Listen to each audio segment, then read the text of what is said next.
Buongiorno e benvenuti a Cosa c'è di nuovo, le notizie di oggi, sabato 30 dicembre.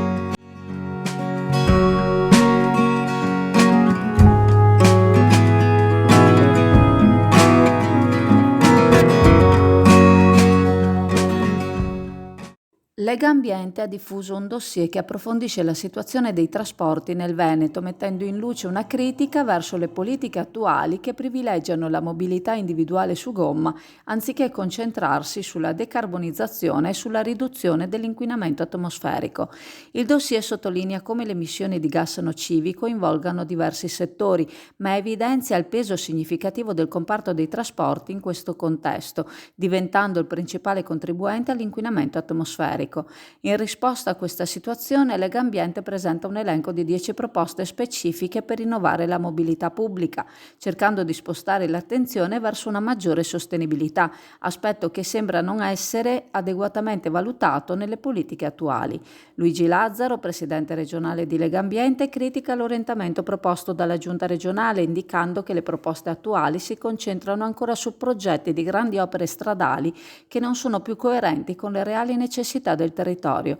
In questo contesto l'associazione ribadisce l'importanza di coinvolgere attivamente il settore dei trasporti nella lotta al cambiamento climatico, enfatizzando la necessità di investire maggiormente in servizi di mobilità sostenibile e di scoraggiare l'uso dei mezzi su gomma a livello individuale. Tuttavia, nonostante gli sforzi e le raccomandazioni avanzate da Lega Ambiente, si osserva un continuo incremento del numero di veicoli privati, comportando un aumento del traffico. Di conseguenza, l'associazione riafferma la necessità urgente di un cambio di rotta, puntando su nuovi servizi di mobilità sostenibile nel contesto veneto.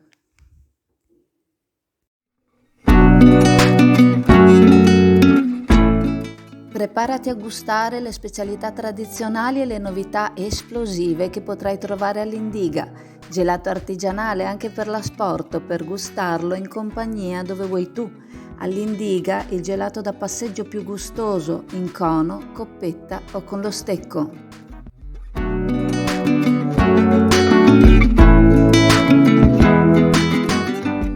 C'è un circuito che è stato chiamato circuito ZTL Network, è stato ideato dalla regione del Veneto ed consiste in un'app, in pratica un sistema, con il quale i possessori di permesso di disabilità per le auto, che quindi possono entrare nel loro comune con appunto l'auto perché appunto hanno il permesso, e se il comune di residenza si iscrive in questo circuito, può entrare anche nelle altre città dove c'è la ZTL senza dover fare ulteriori passaggi burocratici. In sostanza, il residente del comune di Chioggia che ha il permesso dei disabili, se il comune di Chioggia si iscrive a questo network, non serve poi che il residente di Chioggia vada anche a Padova a registrarsi, perché in automatico gli consente di entrare a Padova piuttosto che a Verona, piuttosto che eccetera. Questo servizio non è che è stato ideato da una settimana, ma è stato ideato da oltre 3 anni, forse 4, e ce ne dà comunicazione l'ex assessore della Giunta Ferro, il dottor Luciano Frizzero, persona con evidenti difficoltà nel camminare, e che a suo tempo aveva sollecitato la stessa giunta dove partecipava, e la cosa era stata poi procrastinata. Ricordiamo tutti che doveva entrare in funzione la ZTL con la giunta Ferro e poi è stata rimandata dall'amministrazione Armelao. Sembra che partirà a gennaio, personalmente ho molti dubbi, ma comunque lasciamo perdere.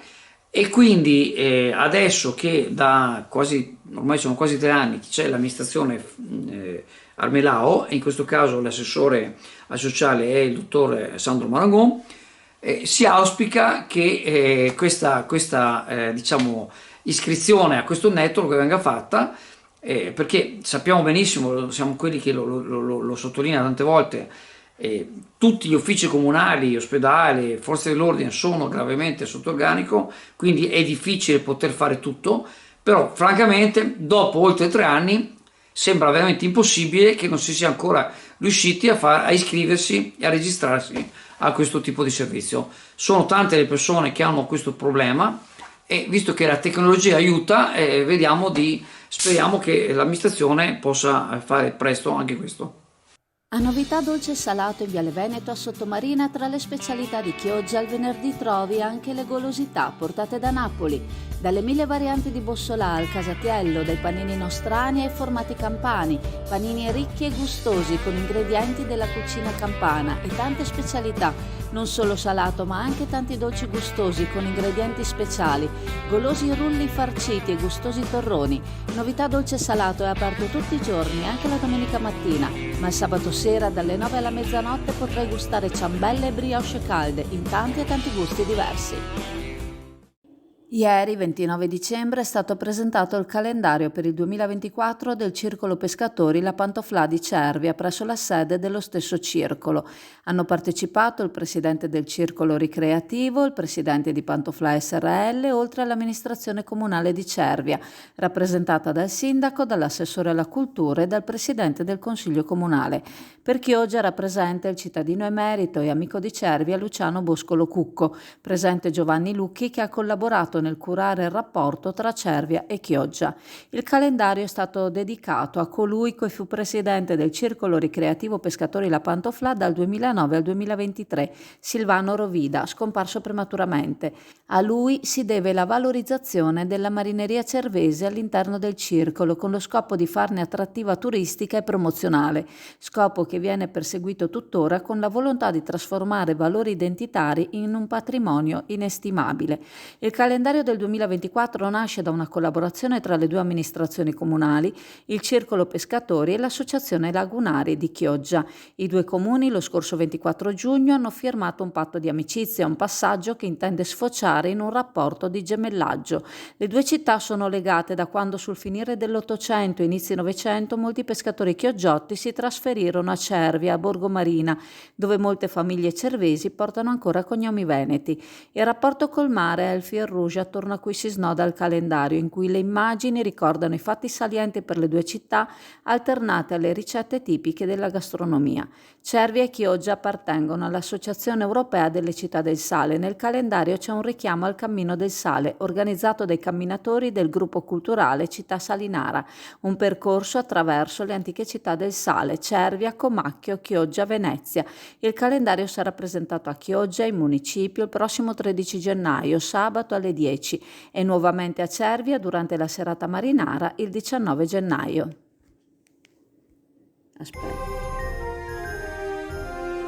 Store 23 Intimo e Corredo in Viale Venezia 3. La tua lingerie, l'intimo per voi, lenzuola settose, morbidi cuscini e caldi piumini per tutta la famiglia. A Natale regala raffinata eleganza per la casa, vesti il tuo ambiente con stile, scaldati con il caldo abbraccio di un soffice pile. Store 23 Intimo e Corredo, pensa ai tuoi regali di Natale. Ciao Chioggia Azzurra, oggi ricorre una data che nessuno ricorda, ma che è stato un punto di svolta della situazione medio orientale, fino al tragico epilogo dei nostri giorni, che promette solo di finire di male in peggio.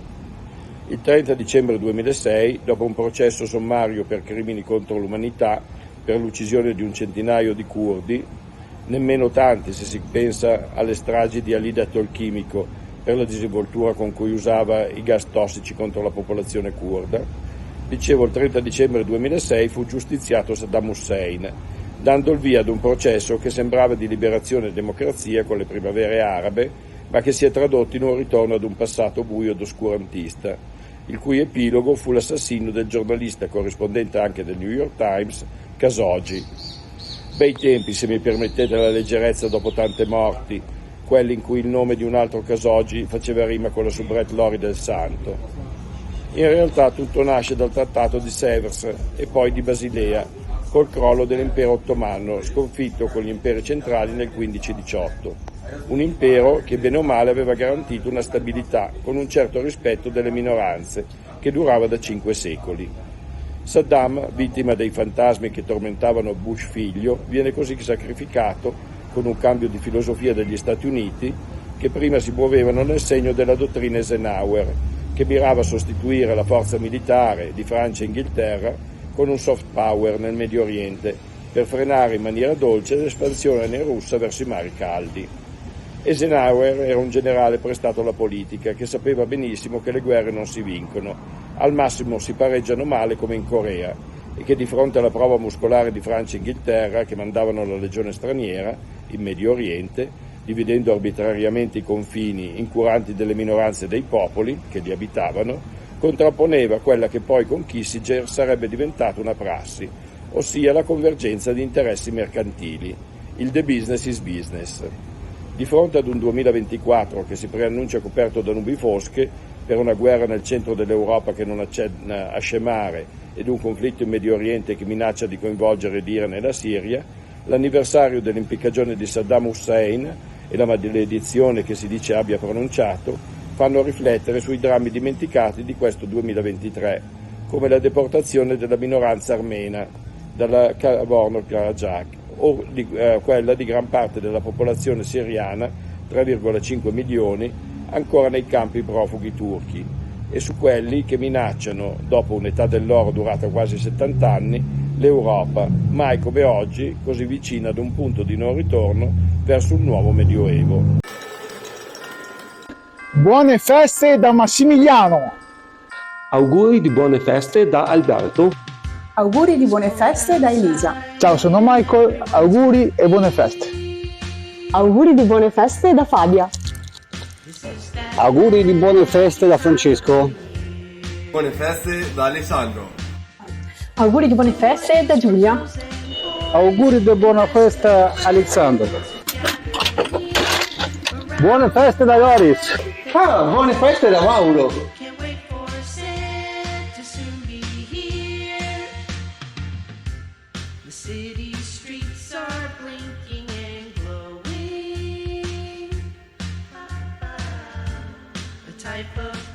Buone feste da Massimiliano! Ma chi me l'ha fatto fare? Chiara? Ciao, auguri di buone feste! Ricordandovi che la farmacia di turno oggi, sabato 30 dicembre, è la farmacia Al Redentore in Corso del Popolo a Chioggia, vi saluto, vi ringrazio. Se volete ci vediamo in negozio alla Cartoleria Pegaso a Borgo San Giovanni. Vi ricordo inoltre il sito chioggiaazzurra.it e i canali WhatsApp e Telegram Azzurra Network News. E ricordatevi di attivare le notifiche. Ciao a tutti! Alla Cartoleria Pegaso di Chioggia trovi tutto per la scuola e la cancelleria più sfiziosa e personale disponibile per fare il tuo speed e fornirti assistenza per i tuoi biglietti d'auguri personalizzati e i biglietti da visita e i menù e tanto altro. Cartoleria Pegaso a Borgo San Giovanni Chioggia. Ci trovi su WhatsApp al 328 635 7832.